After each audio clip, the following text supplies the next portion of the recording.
You are listening to CEO Perspectives, a podcast by the Conference Board.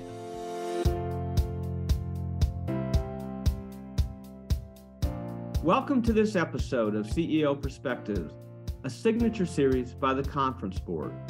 CEO Perspectives are conversations that take an objective, nonpartisan look at a range of timely topics that matter most to business leaders. To help make sense of these topics and how they'll unfold, we'll sit down with thought leaders and do what we do best at the Conference Board, provide trusted insights for what's ahead. I'm Steve Odland, CEO of the Conference Board and the host of this series. And in today's conversation, we're going to discuss the key geopolitical developments and disruptions from 2022, including Russia's invasion of Ukraine, and what are the implications entering 2023. Joining me today is an expert on geopolitics, Dr. Lori Esposito Murray, who is the president of the Committee for Economic Development, the Public Policy Center of the Conference Board. Lori, welcome. Oh, thanks, Steve. All right, so Lori, January 1st is going to look a lot like December 31st of 2022, meaning, as we're entering 23, it kind of looks the same as exiting 2022. Let's just do an around the world here in 30 minutes. So where are we starting geopolitics in 2023? So the major story, of course, in 22 was the February invasion of Ukraine by Russia. Talk about what triggered this, how the war has progressed, where it stands, and then where are we going in 23? So I think what triggered it, which is actually part of a bigger theme that's happening around the world, Steve, is the arrogance of authoritarian, especially single-focused leadership. And when I think leaders such as Putin gain that much control of their societies and their policies, and I think we're seeing that same transition happen in China after the 20th Party Congress, you have a leader who decides and makes decisions to do very disruptive actions and moves forward on them without a pool of advice, without listening to counselors about it. Anyway, Putin it was actually the most important turning point was in August of 2021, when he wrote a letter to the military, basically laying out that Ukraine was Russia. It wasn't an independent country. It was Russia. And basically said that it is ours and claimed it, and really was a call to arms. And that started a progression in terms of building up on the borders, which eventually led to, after his trip to visit Xi in China, just prior to the Olympics and then during the Olympics, and we saw the invasion follow that. Yeah. Okay. And it's kind of ebbed and flowed here. At one point we thought it was inevitable that that Ukraine was going to be subsumed, and then all of a sudden it didn't look so inevitable. You saw some pullbacks. As you look at it right now, where do you think this whole effort stands? So I think it's actually deadlocked to in perpetuity. There's no end to this. That's an end that anyone could see as a positive ending. Putin is now calling it will be a long process. Zelensky is hoping it will end, but doesn't want it to end unless Ukraine is successful in defending its territories. So we will have a long, drawn-out process. There's a freeze moment going on right now for the winter where the West, NATO, the U.S. believes that Putin is just basically reestablishing his forces, and we'll see what happens in the spring. But there's no clear end game to this as far as, I believe, negotiations or one side or the other winning. Yeah. Now, so, the West keeps trying to push negotiations, and, President Zelensky of Ukraine says absolutely not, because what we hear from Russia is the negotiations that they're willing to do is, Ukraine should cede all the territory, right? So talk about what negotiations would work here. Work in terms of Russia then saying, okay, we're done. So I really do believe that Putin's goal here is that if he can't have a complete military victory, if he can't completely take over Ukraine, he is going to leave it completely destroyed, so that it's of no value to anyone. I think the only end game that I can see at this point is an armistice, and it would be an armistice similar to the end of the Korean War, where there's never a peace. Both sides are still at war, but there's basically an armistice between the two sides. And so troops, ownership of land, claim of land remains the same. You'd have Russia just holding on to those territories that it now holds, and the fighting would stop. And an armistice, if you look at the Korean War, can last for decades. So an armistice is basically, okay, we put our rifles down and we stop shooting, but it doesn't have Russia withdrawing from territory. It doesn't have Ukraine ceding territory. Is that what you mean by an armistice? Right. It's basically it's a little bit more legalized ceasefire. Yeah.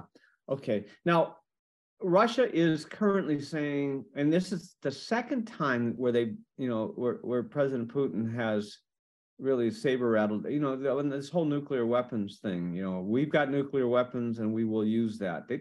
They said that earlier in the year, and then they stood down, right, after the meeting with Xi. Why is this being thrown around again? And does he really intend to use them, or is it just to keep everybody on their toes?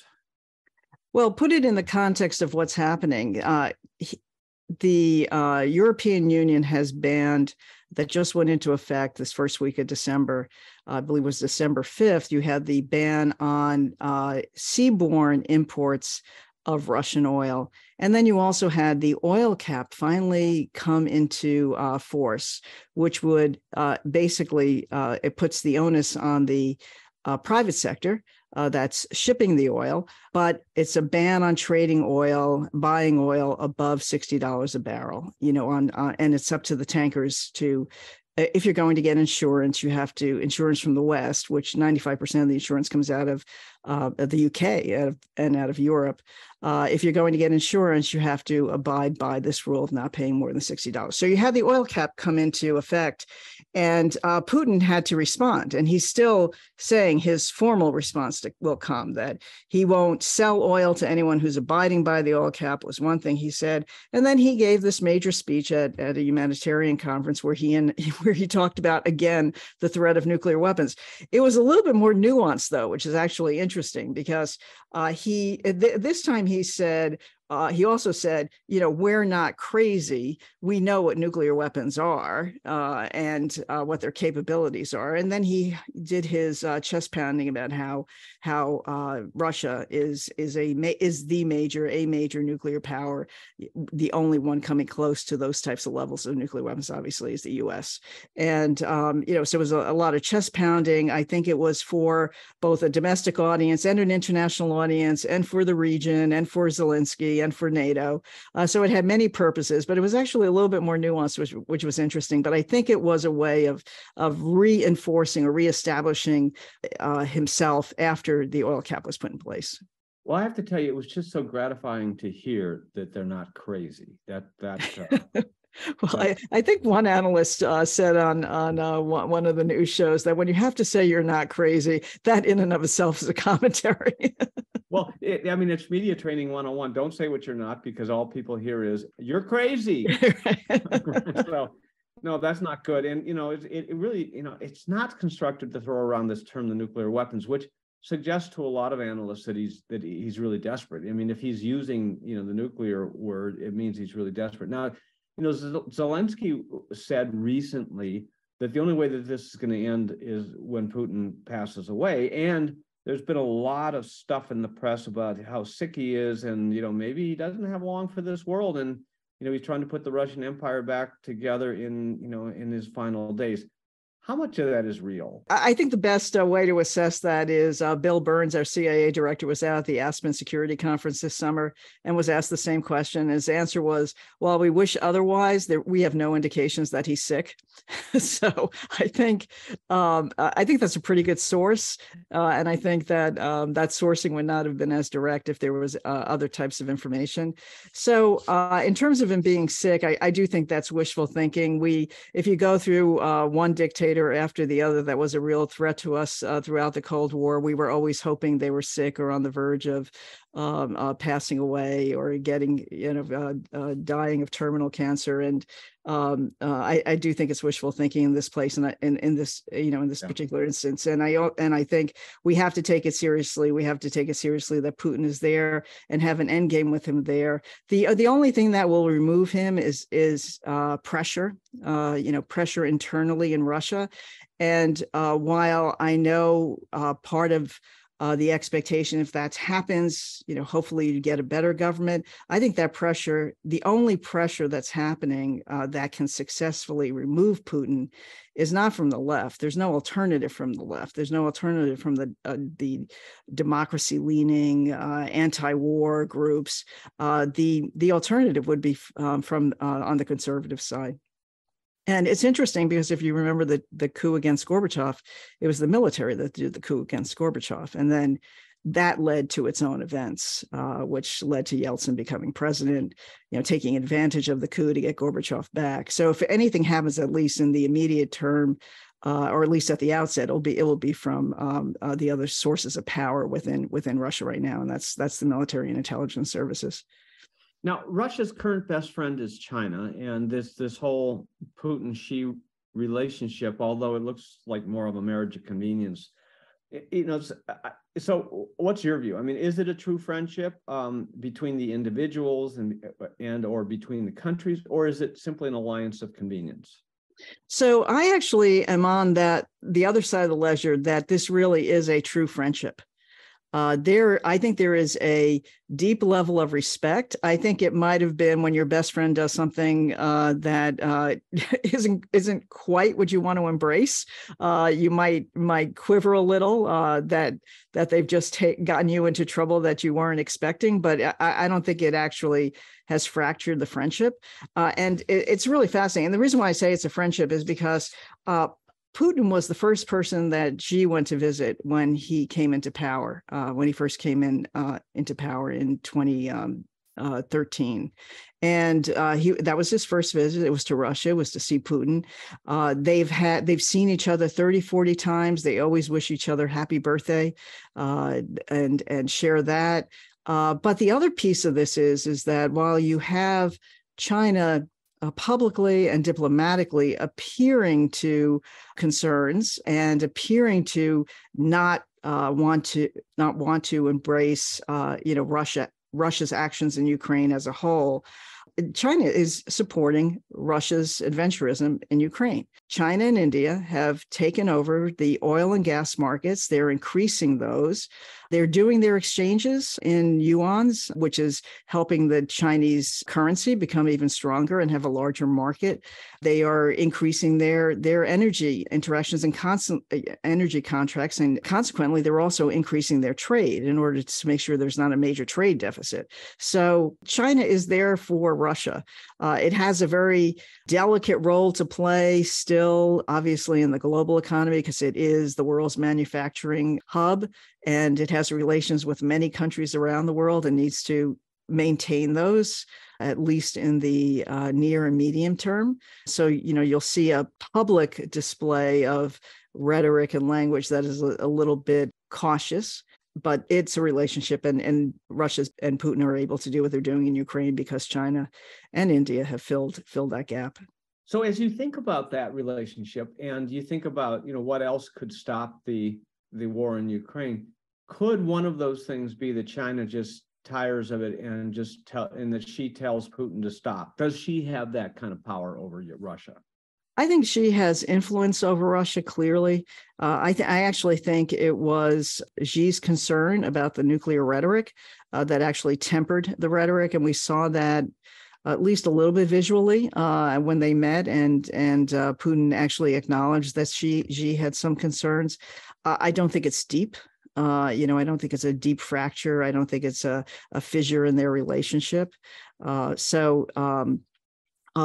your bottom line point was, what would stop the situation in the war in Ukraine? And can she do it? If she wanted to stop it, could he stop it?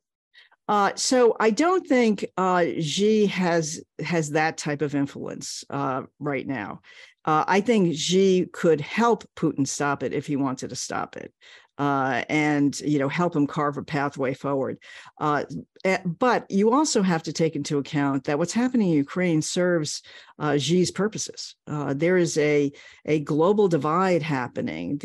There were several critical sanctions that we've done that have actually helped raise the ability of China to leverage it to increase its own power and influence and decrease the U.S. And the first one, just to explain that, is obviously the SWIFT sanctions.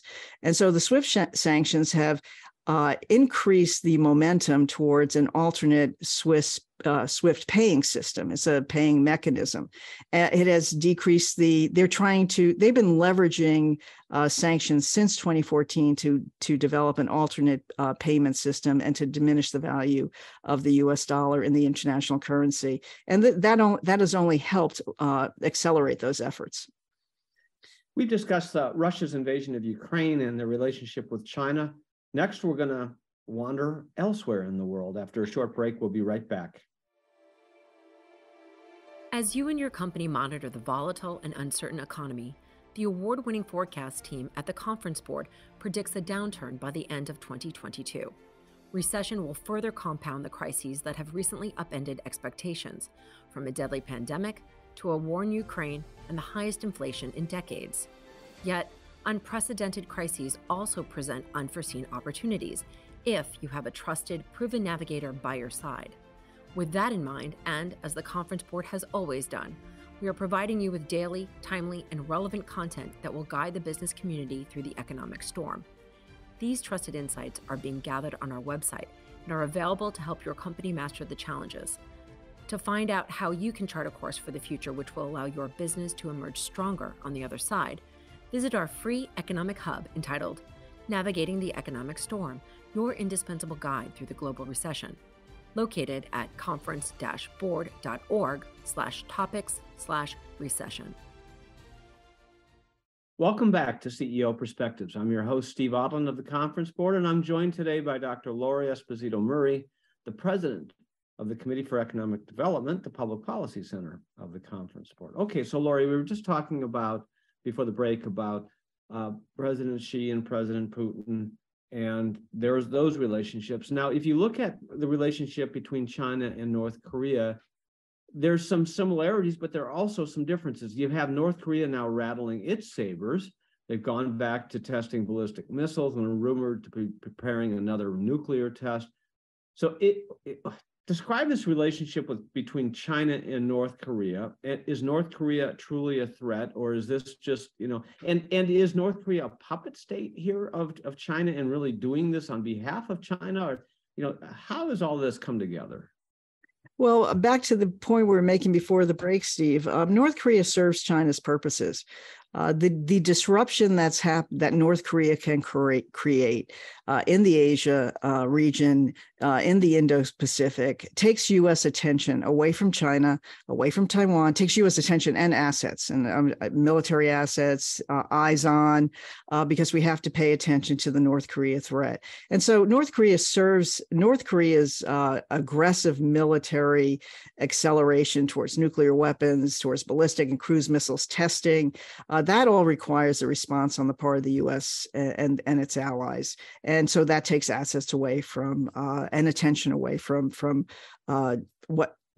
focusing on what China is doing in the region and its expansion of its own capabilities. So North Korea serves China's purposes. North Korea's economy would not exist if it was not for China.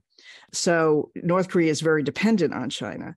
But in terms of serving China's purposes, it's not only as a distraction, but you also have much of the cyber activity happening that North Korea does just right over the border. There's a little small Chinese town that a lot of that cyber activity comes out of that the North Koreans do. So that serves China's purposes. The more disruption there is in the current economic order, is a threat to the U.S. dominance of the current economic order. And so the cyber activity, even the corruption in terms of the ransomware and the billions of dollars that come from that, I'm sure either it helps China's budget because they don't have to support North Korea's budget as much, or maybe some of it, who knows how that's divvied up.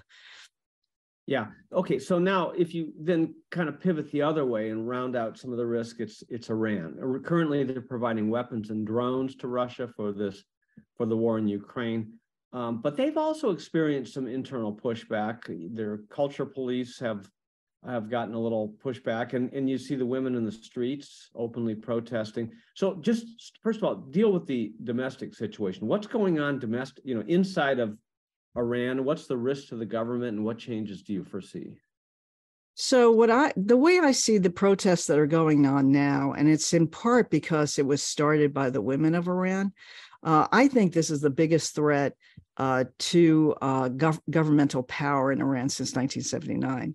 And what's interesting about 1979, and I think this is probably true about most revolutions, is that they're underestimated, similar to how everyone underestimated Russia going into Ukraine and Ukraine being able to defend itself at the outset as long as it did, and Zelensky not leaving, all that underestimation. In 1979, President Carter was there just shortly before the government collapsed. And when President Carter visited, it was at the New Year, and what was happening in Iran was not being seen as a existential threat to the regime. It was a threat to the Shah, but not an existential threat.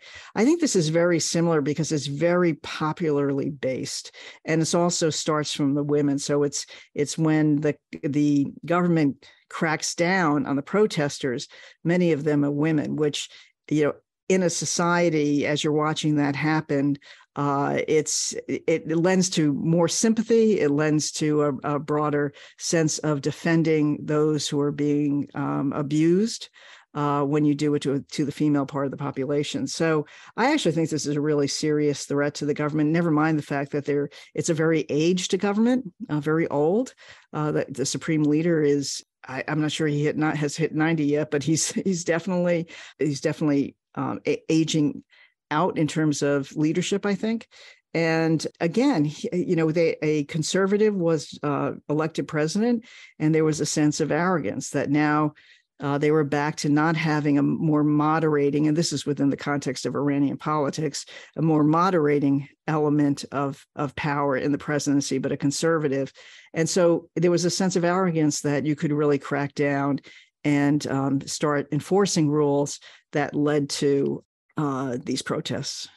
Yeah, now you made some really interesting points here, but I think people a lot of times the West kind of lumps Iran into the whole Middle East, but it's really different. They're Persians, and women in Iran over the millennia have played a much stronger role than women elsewhere, throughout the Middle East and Africa. So this is significant, and I think your point here is that this could really be disruptive to them internally over the coming year. Oh, yes, definitely.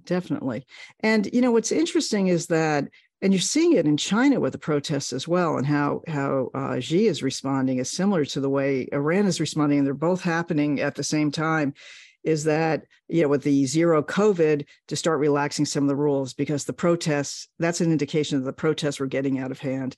And in Iran, to get rid of the morality police, which is not what autocratic regimes want to do. They don't want to seem weak, but the pressure had built so much, they had to make some sort of decision to release some of that pressure. All right, but let's flip around to the international view. So now you have Iran playing the disruptor, from the weapons and the drones. I mean, they have an incredible drone capability, and that to a large extent, Russia is using that capability, in their actions in Ukraine. But there also is a nuclear development. Iran is racing towards having their own nuclear weapons. Why is that so important to them, and what are the risks to their neighbors? Oh, well, the risks are high. I should also say on the drones, it's more than just even buying Iranian drones. They actually have a joint enterprise going now in Russia with Iran to actually build Iranian drones in Russia. And so what's fascinating on a much larger scale, Steve, is that we have had a world prior to Ukraine where there were two pariahs under very severe sanctions, and those were the disruptors. And they were smaller economies, and you can almost say that North Korea has no economy, North Korea and Iran. What happened in Ukraine is that you now took the 11th economy in the world and the second largest energy producer, I believe. Russia is the second largest, but in any case, a major energy player. And you made the response of the sanctions made that country a pariah, a very large country with a lot of power and a nuclear power. And so all of a sudden that enhances the power of their new allies. I mean, they've been allies anyway, but friendships have deepened with Iran and North Korea on the part of Russia because they're all on the same side of the economy. And but then you also have to mention that Iran is committed and said publicly over and over again, their policy is to ensure that Israel doesn't exist. Right. So why is it a threat that they have nuclear weapons? It's their policy is death to America and Israel doesn't exist. They are a disruptive force with Israel as the target in the Middle East, our closest ally. And that is a severe threat. They've got the capabilities. They've got the disruptive capabilities in terms of effectively using asymmetric force, terrorism. Put a nuclear weapon in their hands, they become even more dangerous. Right. All right. So now there has been this alliance, this triumvirate of Russia, China, and India. India is kind of through their way. Modi was in there, buying oil, and it seemed like it was this little peaceful triumvirate. But things have really heated up here on the Indian-China border, and they're kind of shooting at each other again. So that they're not best friends. Yeah, and that border has been it's just an undefined border, and there's actually a parallel going on here with I think with China's policy towards Taiwan, but that border has been an undefined border for forever, and it has caused 3 wars already between India and China. India lost the one in the 1960s very badly, but then it just was a frozen. There was a line of actual control. It was a frozen conflict in the 1990s. They even had an agreement that you wouldn't use guns or explosions. And so what's really fascinating is that in 2020, which was the first time in a long time that there was violence, and I think it was something along the lines of 20 Indians were killed, and I think 4 Chinese military and 20 Indian military. It was hand-to-hand combat because of this weapons ban. And actually how it has accelerated is now they believe that guns were actually fired. So it's accelerating on the border, which has been a problem, which has been frozen. And, since 2020, both sides were trying to lower the temperature, but it's recently, again, accelerating. And it's part of the conflict is over building infrastructure in that area. And that's, so who actually controls it, actually controls the can build roads, India is trying to build a road to its high altitude air base. It's important for China in terms of its Belt and Road, Silk Road. So that's where the conflict is happening. But on the Chinese side, I would speculate that there is a larger issue happening in terms of how China is seeing the world. And you see this in Taiwan, where in terms of when to act and how to act, if you have your strategic goal that this really does belong to you, this territory really belongs to you, looking for opportune moments to enforce that, China may be seeing all of the disruption in the world going on now and the distractions that the U.S. and the West have and its allies elsewhere, that this may be an opportune time to actually just make the claims on the territories that it's had. Well, that's an interesting point, because if you look at a map, there are sections of the border between India and China that are kind of dotted lines. I mean, you don't see that in other areas of the world. People usually know where the line is, but they don't have an agreed upon line here on what's China. So the fact that they're willing to use kinetic force here in that area does make the Taiwan situation that much worrier. So let's complete our trip around the world with the whole China-Taiwan situation. Is China going to make a kinetic move into Taiwan? So what's interesting here, Steve, is that China is definitely, its strategic goal is to fully incorporate Taiwan into China. That is, there is one China, Taiwan is part of China. How they get there is, I think, a process of opportunity and assessing when and if an opportunity arises, if you need to use force, if you don't need to use force. I would say it was leaning towards the use of force as China was ratcheting up not only its violation of Taiwanese airspace, but including missiles, but the fact that they even did their joint exercises after Speaker Pelosi visited. And a new goal in China is a 2027 goal of this interoperability. And in order to use force in Taiwan, that's the exact capability that China needs to have. So you can build up your Air Force, you can build up your Navy, you can build up your Army, but you really need that interconnectivity if you're going to use force anywhere on any scale that can achieve that kind of goal. But a lot of people said that China would never use force in Taiwan because China doesn't use force anywhere. This whole situation with India, where they are using force, it's very limited force, and remember that until it's been hand-to-hand combat on that border, and until this latest some gunfire has gone off, but you're making a larger point that I think is really important here, which is this sense of just because it's never been done before, just like Putin would never go into Ukraine, just because it's never, even though he had gone into Crimea, just because it's never been, even when it has been done before, to say it won't happen, it doesn't make sense. That puts a logic on it that's much more reasoned than I think the way China would be thinking about this and the importance of it. And it's interesting because Xi told President Biden when they met at the G20, told him that this is the red line. This is China's red line. Yeah, I mean, and then when you describe this, it's just hand-to-hand combat. I mean, that makes it sound like some sort of judo class, in a strip mall. But I mean, they're killing each other, and there are weapons, and so they've demonstrated that their willingness to do that to defend their red lines. And so this is why I think you've been you've always issued strong warnings here that you've got to take it seriously. And the net, for the West, we cannot show weakness here. I mean, I think that's been your point right along. There's when you do this trip around the world, there are so many hotspots, and it requires leadership from the West in order to bring peace and stability throughout the world. And I think that's a key issue for Europeans and also for Americans.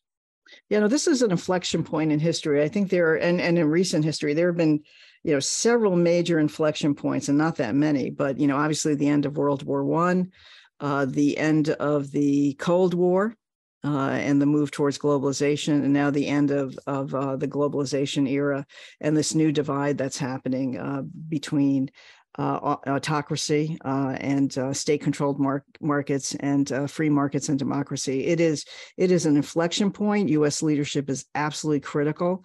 U.S. attention to all parts of the world and U.S. capabilities, both in terms of diplomacy as well as economic, diplomatic, and military, are absolutely essential to make sure that we help direct, at this very important inflection point in global history, help to direct the global rules of order in the way that really serves the purposes of democracy, human rights, and market economies. And I guess that wraps up 2023 Geopolitics Around the World in 30 minutes. Lori, thanks very much for being with us. Oh, well, thanks, Steve. Thank you for having me. And thanks to all of you for listening in to CEO Perspectives. Every week, I'll be joined by a prominent thought leader to provide insights on the issues of our time. We'll cover the leading topics in geopolitics, economics, public policy, ESG, and more. Please share CEO Perspectives with your colleagues. I know they're going to want to listen. I'm Steve Odland, and this podcast has been brought to you by the Conference Board. You've been listening to a podcast from the Conference Board, the indispensable ally that has helped businesses through war, recession, and economic transformation for over 100 years. As recent unexpected economic challenges persist, you can chart a course for the future which will allow your business to emerge stronger on the other side. Just visit our free economic hub entitled Navigating the Economic Storm, your indispensable guide through the global recession, located at www.conference-board.org/topics/recession.